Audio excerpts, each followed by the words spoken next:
Hello, good evening. Chris from Rebound here today. Another show, another day. Firstly, I just want to apologise to anyone who's expecting to have Trey Wilford on with me today. And for foreseen reasons, he's unable to join us today. I wish him well. I hope he's okay, and hopefully we can get him on the show at a later date. It'd be great to have him on. I say, Sherry could be here today. The plan was sort of talk a bit about his season, his background in Colorado High School and college, and get a bit of the insights between that and his journey, and some of the factors he had in terms of the decision making of transferring to the UK for the last 2 seasons. I say in past shows before on this channel, I've talked a bit about how Derby Travel is one of the sides probably for next season. I'm really looking forward to watch. They got a batch of youngsters who look very talented on the floor, who have just sort of transitioned this season in the last year of EABLs up to the NBL. You've got Blake Bowman, who was the MVP of the Northern Conference. If you're a follower on social media, a few players, you'll notice he's dropped this highlight video. That was really good to watch. You also got a few of the other guys also who sort of jumped up, and they've all made really good contributions to the Derby's success this season. I was really looking forward to speaking to Trey because, as you know, Derby finished third in the NBL D1 this season, and a lot of that was down to them finishing 2020 really well. They're one of the toughest teams to beat in the NBL D1. They went on a 9-2 run from January in that competition and were really hard to beat. They only lost twice to Hemelstorm and Royal Thunder, and they had some really good wins on the way. One of those was the first one on that 9-2 run, and I was really looking forward to speaking to Trey about it. And hopefully we get him to talk a bit about that road trip into Leicester Warriors. Leicester was sort of in a little bit of form themselves at a stage, but in terms of points, it was Trey's season high of 21 points. He also got 10 rebounds, 5 assists, 3 steals, and 1 block. He was shooting an incredible 75 field goal percentage, so that was a real good performance. Hopefully we can get back on the show some point this week. We'll have to see whether our schedules align, and hopefully he's okay. So we won't expect him on the show today, but unfortunately he hasn't been able to come. But wish him all well. Hope he's okay, and hopefully we get him on later on in the week. So I say it's a bit unprepared, but obviously the show goes on, and I thought I talked about what to look forward to in terms of video content from Upstreamedia. I think if you were listening yesterday, I was sort of talking about stuff that had gone on because Trey would have been my 20th guest on channel now. I felt like my time here has gone really quick. It's a lovely learning curve and great chatter to the players while there's no basketball on the court.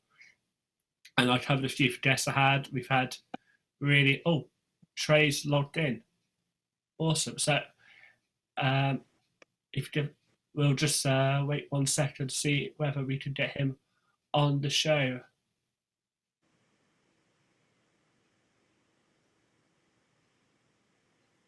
I think we're just trying to get him on the show. While we're waiting, I won't go too much into what we're going to talk about, so hopefully we get Trey logged in.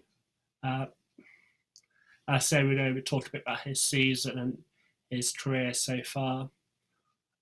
While we're waiting, I say I carry on what I was talking about in terms of had about 19 guests, and we've had a wide range of guests, and I was on the spot thinking about talking about what we've got next planned. So we've had some really insightful shows from coaches, players, and officials. I really like to get a bit more of governing bodies insight. Hopefully next few weeks we'll be able to get him on, someone from the basketball on the show to talk a bit about them. One of the most insightful shows I had was the official John Letitia, and it was really good to hear about his views, and I'm really fortunate that he's agreed to come on, and I think it'd be a great insight for the game. I learned a lot about the rules, and um, it was a really good insight. A lot of people saw it, had really great insights and a much bigger respect for the role they play. Just keep updating. We're hoping it Trey on shortly. Just watch your space. So 1 second, guys.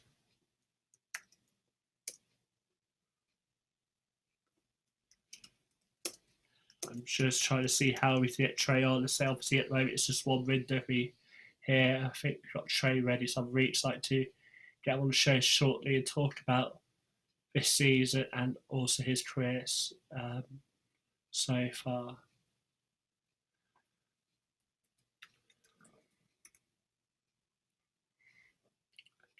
Just waiting a second to see.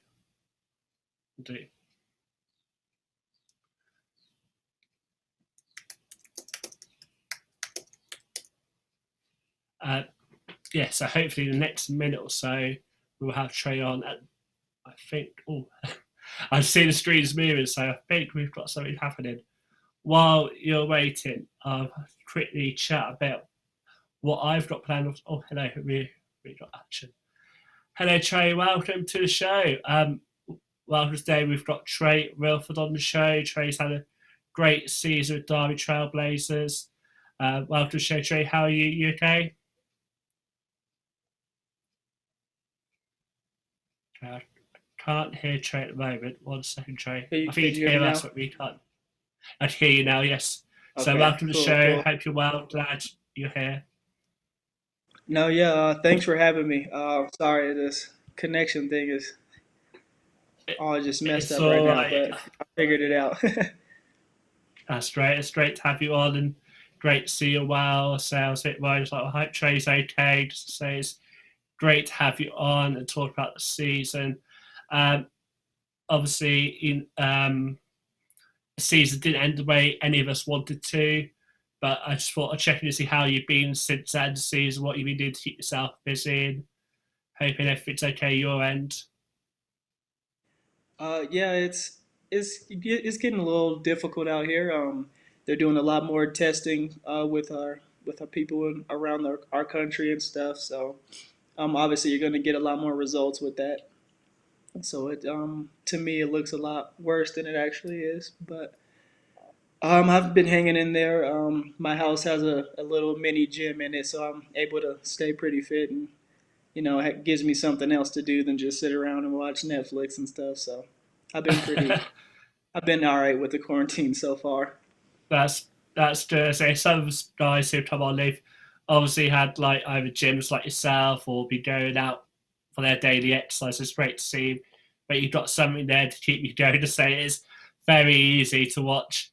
Obviously, Netflix or any other streaming channel out there available. There's lots to pick from, and I'd be really grateful for Upstreamedia to give me this opportunity to come on and talk basketball people. So I thought I sort of, before you came on, I sort of said how you guys had a really great 2020, sort of only losing twice in regular season. From your perspective, how was it?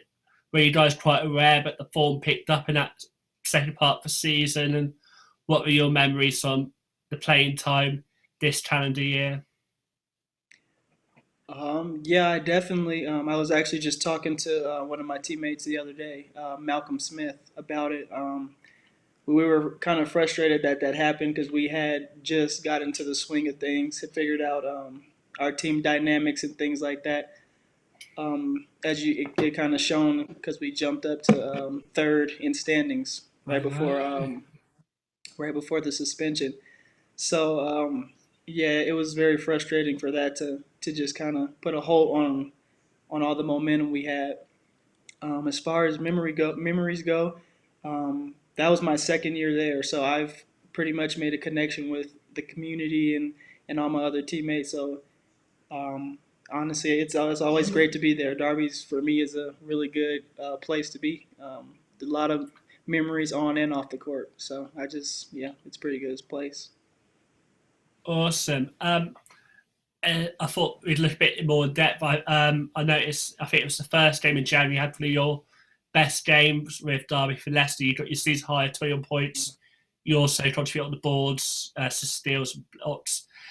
What are your memories from that game? I say it was probably your best game shooting, sort of 75 field goal percentage, and you were quite on fire that day. What are your memories from that game in particular? Um, can you see me? I think I'm lagging a little Yeah, bit. I'd see you. Okay. Um, yeah, from that game, I kind of remember just kind of always having my hand on the ball. I knew coming like at about halfway through the third that I had close to at least 8 steals, I think. Um, so I just knew that I was being in the right place at the right time. As far as scoring goes, I did not think I scored points, to be honest with you.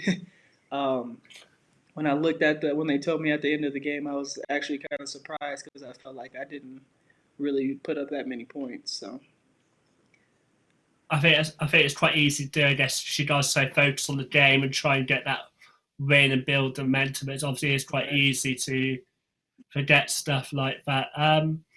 So I say obviously it's your second year, and obviously you had a really good year this year. Third, obviously we did get to see the playoffs. Um, in that great run, was there a particular game that you just felt like we've got it all together? We definitely got something good going on here. For me, I would say the game would be the Thames Valley game, the second time at their place, which is kind of weird for me to say considering I have fouled out in the early third quarter because I had two going into the second half, and then I got a foul and a technical, so I immediately was done for the rest of the game. But that really showed me and the other guys that even without our core guys, we can still compete with the better teams in the league, and we ended up winning that game. So I think that was probably the moment that we figured out that we clicked it all together.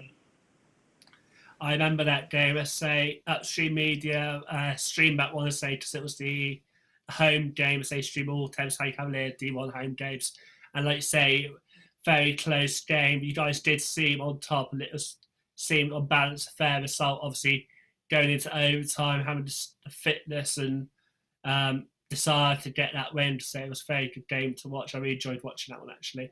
Um, I say before you came to Derby, you were at Colorado Springs. I was wondering what if we'd learn a bit more about the setup and what was sort of the decision factors in going to that specific college, and what a few of your highlights of that time. Okay. For college, I kind of chose that one because it was close to home. The school is literally like an hour away from where I actually live, so that was very convenient for me to be able to continue playing and my family to be able to see my games and stuff.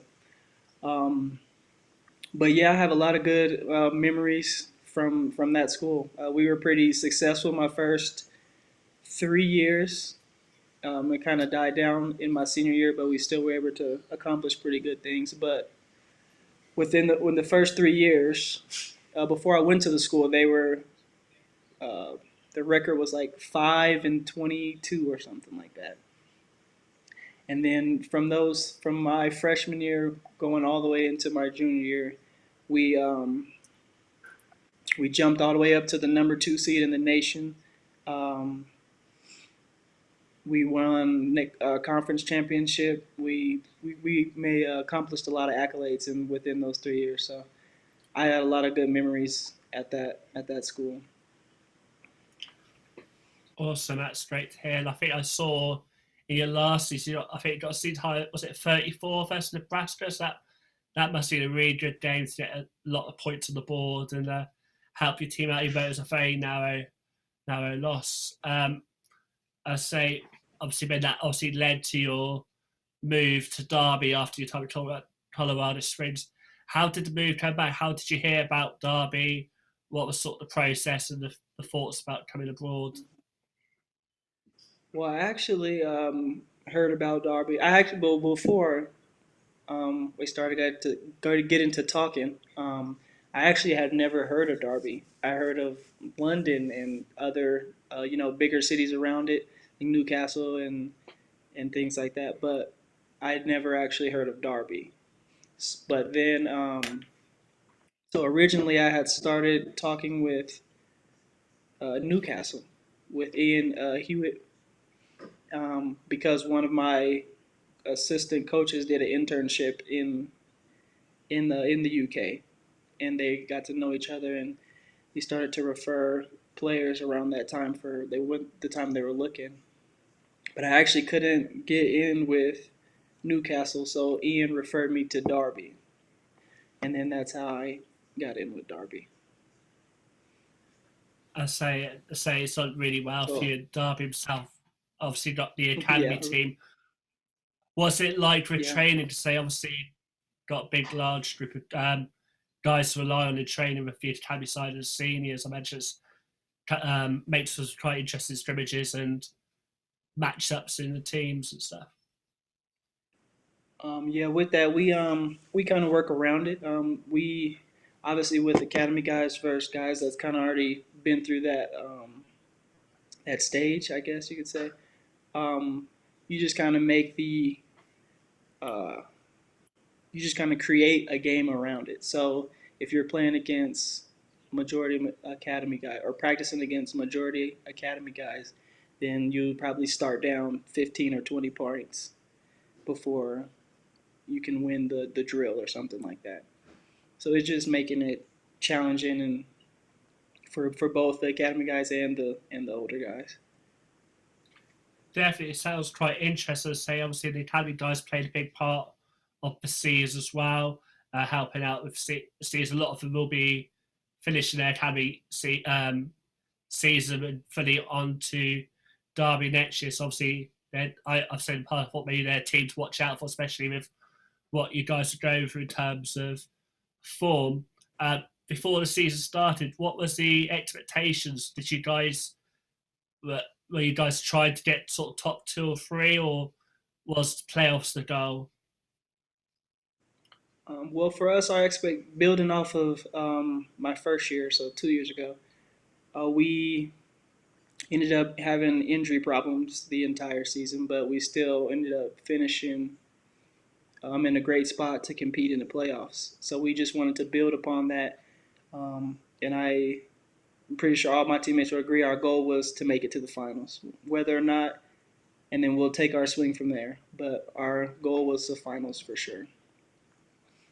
Definitely, and I say it's a shame because look at the table. You guys were one of the toughest teams to beat. As I said, you in 2020 at 9 wins, 2 losses. It's really amazing form. And for people who don't know, as Trey alluded to, but they sort of got into that top four in that last weekend, and it would be great to see how far you guys would have risen if we had a few more games left. So you had, I think, 3 or 4 games left.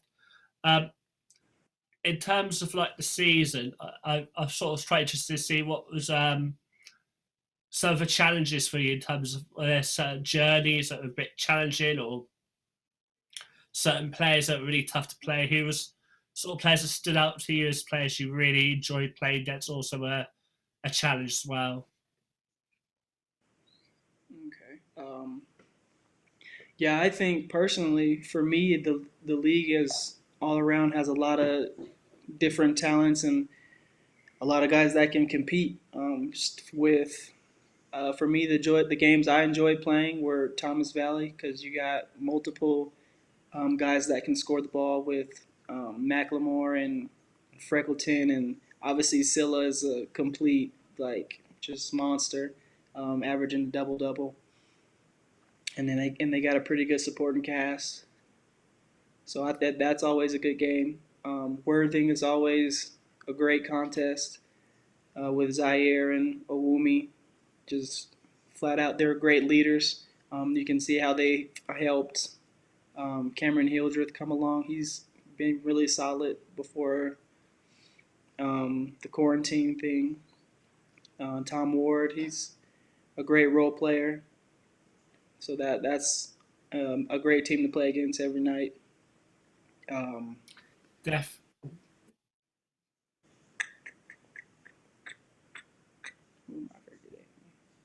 yeah, so teams like that, those guys are always great to play with. Himmel made a huge jump from my first year. They were kind of in the middle pack, but they were at the top of the chart for majority of our season. I think second or third the entire time. So that's a lot of good talent. That's a whole bunch of guys that I didn't even mention that are great for the league, and the league is very competitive. And you can see that. Oh, Solon as well. I don't know how I forget Solon, considering how they never lost. So Yeah. they never lost a game. I It's all said, right. I yeah. said So, it's okay not to mention and say I'm sure I've talked about them a lot in previous shows. I'm sure Des have. So it's quite refreshing to hear other teams as well. It would have made for a great playoff series. Say with playoffs, you guys got home court advantage at least for game one, and then to see how it would go from there. So it's a shame you didn't get playoffs, especially for teams you mentioned, the players you mentioned. Um, I say she's been there for 2 years. Obviously, there's a lot of memories you built there. I thought it'd be really interesting for maybe any fans just to say maybe like a funny anecdote or an interesting story from like behind the scenes that maybe you thought the fans find quite interesting. That was also quite entertaining and something you'll remember looking back at your time here. behind the scenes, that what you said? Yeah, yeah. Behind, so sort of just to enlighten fans, maybe a connection or a funny story you guys had, but maybe they wouldn't be uh, privy to say obviously they get to see guys on the game day, but not what goes on behind the scenes in terms of gym work and the chats and stuff. Okay. Story. Oh, I did have a story actually before. I think we were traveling to. Where were we traveling to? It wasn't too far. I'll say it was about an hour away from Darby. And on the way back, Matt Shaw had thought that he had enough gas to make it all the way back, so we didn't stop because we wanted to just get home. It was a tough game, very stressful. And about two, 2 or 3 miles outside of our stop, or outside of making it home, we ran out of gas, and we were at a gas station that was closed down. So we were just stuck outside with no gas, like had no way to get anywhere without somebody coming to pick us up. So we just got a bus full of players and two coaches, and we just had to sit there for about an hour and just wallow in our pillow. Definitely, I say those coach shows are worse if you've obviously had a tough game, or better if you had a really good win. I say, do you guys usually travel all together in a bus to games, or do you travel separately? Who controls the music? Yeah, Sort of what? we definitely travel together. We're a very close knit team. A lot of the guys hang out with each other outside of practice and in games just throughout the week. So yeah, we're a very close knit team. So that's great to hear. And I say, obviously for yourself coming into the league 2 years ago, obviously getting used to all the venues and all the journeys. Um, Obviously coming in this year, you're probably quite aware. Um, what do you guys tend to do to pass time on the coach? Do you have the sort of like control the music, or do you guys have like books or the interactive games stuff? What do you guys do to keep busy on the coach? To say some of the trips, especially like you mentioned, Sona, it's quite a long way for you guys to go. Yeah, it just kind of depends on the length of the travel. If it's pretty short, we pretty much just kind of let guys kind of get in their game mode, listen to their own music with their headphones and things like that. But for longer trips, we try to incorporate everybody with like road games and um, karaoke on the bus. That's always fun.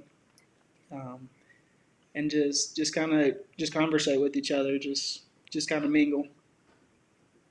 So who's the best at the karaoke on the coach? Um, I would say it's a tie between me and Blake Bowman.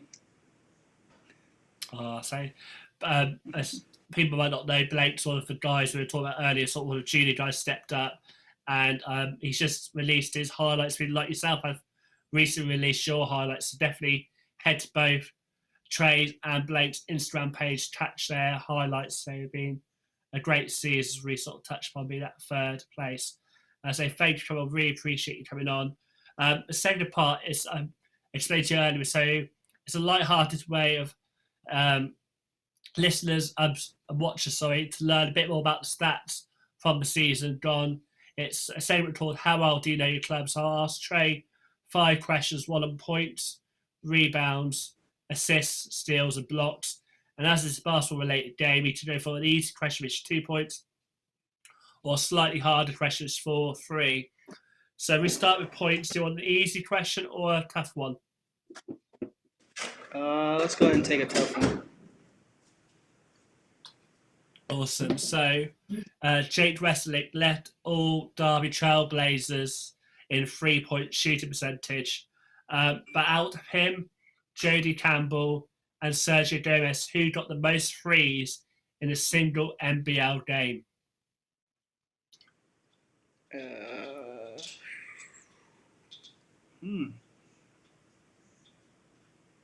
I want to say Jake Wesley.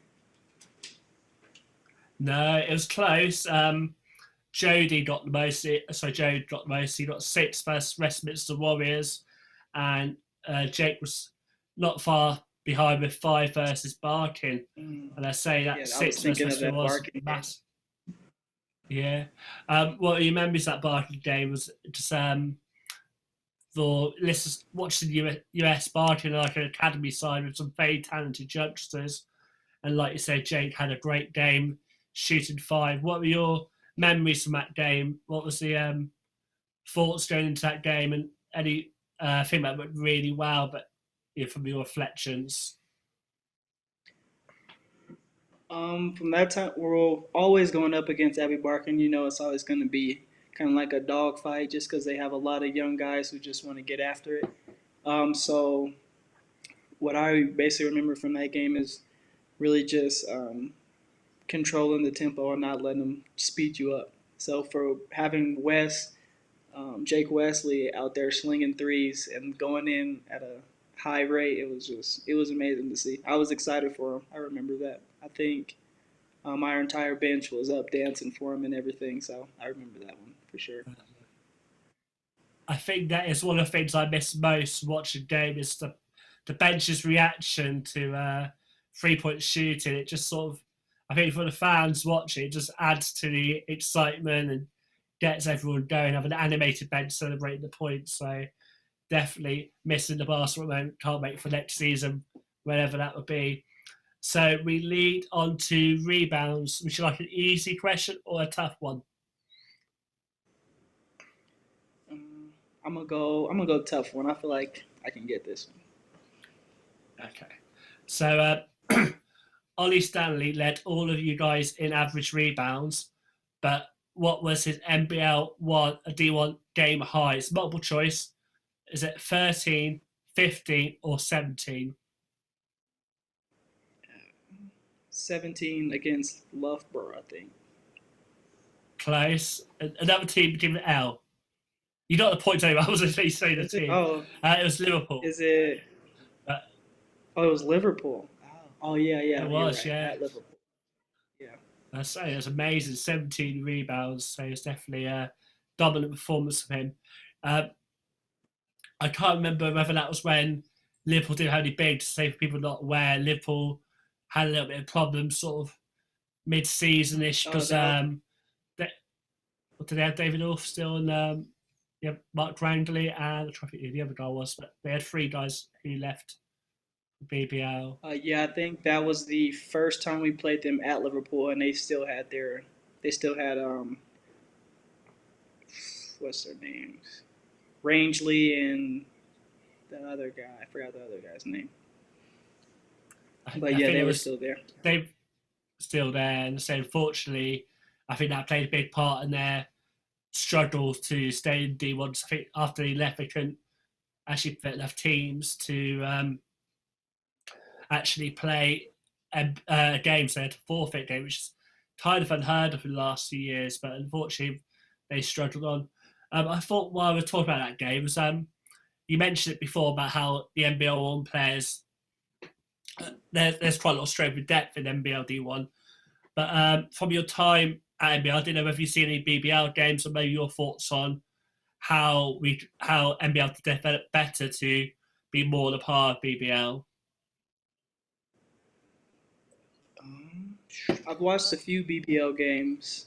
I'll usually always catch Plymouth games just because one of our former teammates is on that team now. But as far as incorporating it, I'm not really sure. I feel like with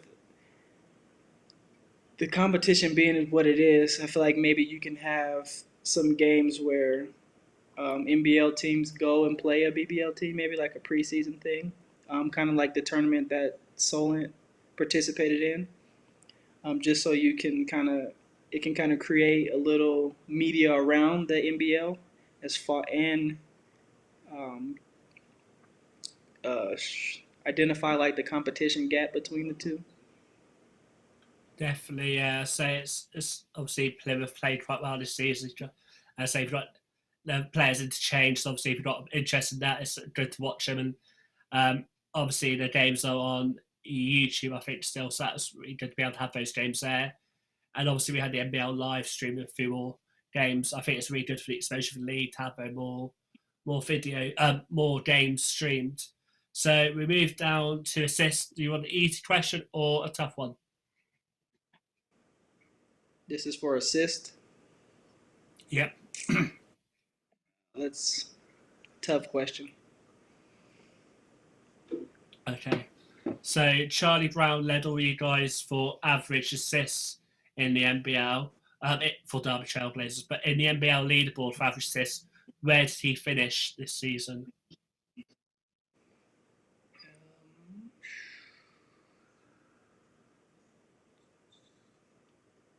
I think he was third. I think. Well, very close. He came fourth. You might have been thinking third in terms of all-time EABL. So it's a great season for him, making that step up to the NBL. Broadly speaking, say you guys play with the Academy most recent training. Maybe for some fans who might not know some of the EABL players, are there players you're sort of excited to see progress maybe the next years following the likes of Blake, Charlie, and the others who've obviously made a step up from academy to seniors? Um,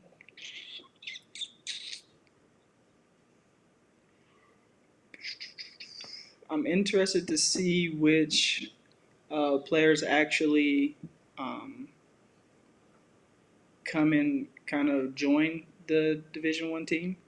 Just because we had a lot of guys, they would practice with us, but not very many of them participated as far as D1 goes. So I'm interested to see who makes the jump, especially with this time off, to compete to play on the Division One team. A couple of names that kind of come to mind are, um, what is this? I think it's Enrique. I'm not sure his last name, but Enrique and or Dominic Van Dyke. I don't know his last name. A lot of weird last names out here. Apologies, I'm asking quite a tough question, but I say it's going to be great to see. I say it's definitely going to see what the makeup of the league in general is. To say if we're not sure when the leagues will start and the lockdowns in place, maybe teams like Derby and so that probably have to rely on a bit more academy players if they can't get those import players in due to restrictions, lockdown. So it's really interesting to see. And I think a lot of success for these, a lot of clubs that do well in the league is quite evident, but they've got a strong academy system behind them. Let's say yourself, Solent, Thames Valley for the junior side. We got Loughborough. So it's really good to see the league is going strength and strength. So now we move on to steals. Would you like an easy question or a tough one? I'll take an easy one. Try to get some points. Easy one. Okay, so you led your team in average steals this season, but what game did you get your season high, and how many steals did you get?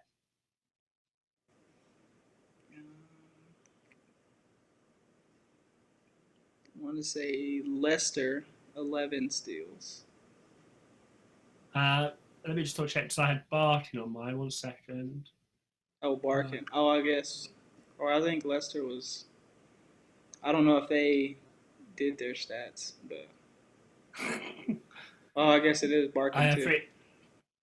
Yeah, I say it is a problem to say. I know, but for rebound this season we did the double leaderboard, and so we came up with obviously he did really well getting the boards, but each week I also had quite a few players messaging. I'll keep them anonymous, just, but they were like, "I'm pretty sure I got 10 rebounds or 11 assists," and I'm like, "I'm sorry, I just got from fever." So it's You're definitely right. difficult. I Yeah.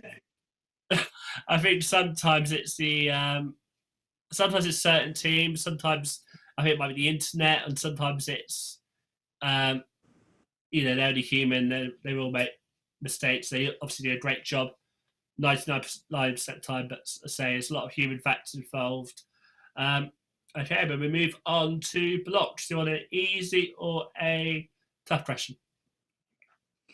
Let's do a tough question. Tough question.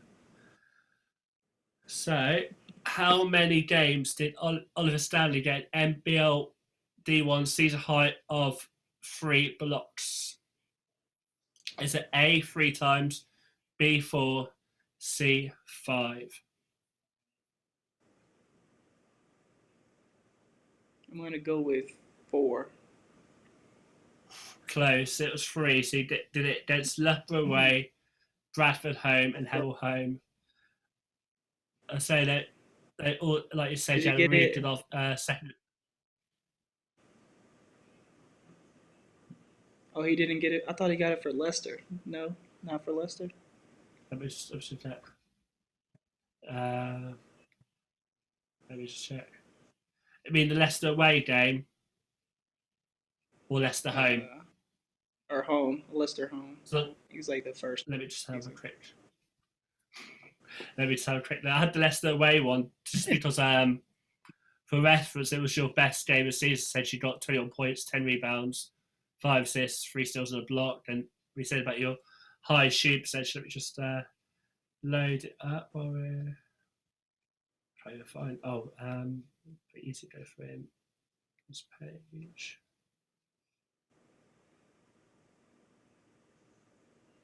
Things I do appreciate sometimes there might be a slight change, but in terms of the NBL one site, so Right. one, Yeah. No. yeah, it was just those 3 games. There was a few got 2 in, but I did definitely, might be one they missed off or one that was. But I say I know some of these stretches are quite tough. I don't mean it to be. I think it's more a way for like getting the people watching, listening, learn a bit more about stats, a bit about players who've done really well for the team. So it's definitely seemed like a team performance. Each player contributed in their own way. Uh, I thought, say, it's really great having you on. Great learning a bit about Derby and your sort of perspective how the season went. You mentioned a bit about you got your home gym, so I thought maybe you could sort of give us a lowdown, sort of what sort of exercise you be doing to keep yourself busy during this lockdown. Well, I have a full set of dumbbells up to about 60 pounds. I don't know what that is in kilograms, but and then I have a full pull-up bar and bicycle. So I pretty much do a lot of explosive things like lunges, box jumps, things like that to keep my legs still jumping as age is coming, age is approaching. Ride the bike to keep my cardio in. I try to mix it up just because I have so much free time. I may go on a run or jump rope. Bench press, stuff like that. Just kind of mix it up, make it more entertaining for myself rather than just sticking to the same thing every single day. Definitely. In terms of lockdown, there, you guys still locked down, or is it in your state you're allowed to go out a bit more? What's the current situation on where you are at the moment? So I'm in Colorado. So as for the state, we're still in lockdown, but a couple of the cities are. The governors are allowing them to open up certain businesses. So this week they opened, I think, like hair stores, salons, and stuff like that. Restaurants are still open for takeout, but that's the only thing. So only new thing so far. Yeah. I say it's funny you mentioned hairdressers. So I was quite lucky. My girlfriend did my hair last week. She didn't too bad a job. I thought I was worried I might have to put a hat or a wig on to do it, but luckily she didn't do too bad an effort. But I really hope the lockdown Yeah, comes on soon, so we'll get back to what we love doing. Lots. Say obviously you probably not be able to do like the summer league or your usual routine. So I really hope it all comes again soon. While I got you here, I just wonder maybe what are your plans for the season? I guess it's quite up in the air. See what happens next. But if you've got any plans you'd like to do the next few years in terms of different leagues you'd like to experience, or what are your sort of goals during the next few years? um, I'm not sure about the upcoming years past this one, but as far as this next upcoming year, I would like to be back at Derby. I think I'm comfortable there. It's a good place for me. It's a great fit for me. So hopefully we can get that figured out. But as far as if not, then I'm kind of open to try any other country. To be honest, any other leagues, just to kind of get the experience and to continue playing. It's always great to be able to get back on the court. So we'll see what Definitely, it's happens a for me. save. Of course. And say it's definitely good if you got a good fit, and to say it's a good team and you guys obviously do well. And I think a lot of teams coming back next season, that sort of unfinished business attitude to say, obviously we never got to see how you guys would have gotten in the playoffs. Definitely it seemed the momentum was with you. And I say thank you for coming on. I hope you're all the best. Hope we're able to get you, if you know, all being well, back here next season. So I think one of the challenges I'm a bit worried about is when the league does start again, what would be the current state of permits and obviously getting players in. So definitely got to keep an eye on that, and hopefully we can get you back here next season. Thank you for coming on, and stay safe. And I hope next few weeks don't go too slow and you're able to carry on doing what you're doing. Thank you for coming on the show, my friend. Yeah, thanks for having me. You stay safe out there too, man. Thank you. I say it's great having Trey on today. Just before he came out, I was about to sort of recap what's going on next few days. Tomorrow we've got Coach CJ on again. He's got Matt Johnson, who's the Reading Rockets Director of Performance. That show's got #7. On Thursday, I've got Tom Atkinson. We're starting at a slightly later time. I'm going from Colorado, we're going all the way to Australia. So the show started a bit later to get him on the show. So the usual time of 7:30 British Summer Time is 2:30 in the morning there. So we adjusted slightly to get him on the show. Then I'm hoping that John Letitia will wrestle this season back on probably on Friday or Saturday. And another guy who's on the show this week, some point, is Tossan Abuthman, who played for Newcastle, who this year's been in the Ivy League Princeton, so it's going to be a good week. And I think high rollers on Thursday for another high quality guest. That's everything from us. Stay safe and see you all again soon. Goodbye and good evening.